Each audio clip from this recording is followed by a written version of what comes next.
तर महाराज आल्यानंतर खरंच मी आजचा दिवस माझ्या आयुष्यातला हा अधोरेखित करून ठेवणार आहे. पण असे लोक ज्यावेळेस आयुष्यात पाहायला मिळतात आणि त्यांचं कर्म ऐकल्यानंतर एक कुठंतरी आपल्याला मनाला एक वेगळ्या भावना निर्माण होतात.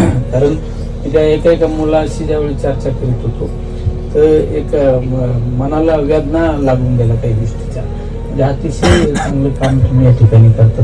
त्यांना मी सांगितलं आता तुम्ही काळजी करायची नाही, की ही संस्था तुमची नाही, ही संस्था निलेश लंकेची, ही संस्था माझी. हे सगळ्यात महत्वाचं आयुष्यात. महाराज तुम्हाला एक सांगतो, तुम्ही बऱ्याच जणांनी सांगितलं तुम्ही तर ह्या सगळ्या मुलांसाठी लग्न पण नाही केलं. महाराज काय माझं एक वाक्य आहे, ही संपत्ती, हे सत्ता, प्रतिष्ठा, हे सगळं शून्य आहे. हे सगळं एक दिवस सोडून जाणार आहे. हे तुम्ही जे करताना हेच कर्म तुमच्या आयुष्यात शेवटच्या श्वासापर्यंत तुम्ही घेऊन जाणार आहे. सगळ्यात महत्वाचं काय मी ते कायम सांगितलं.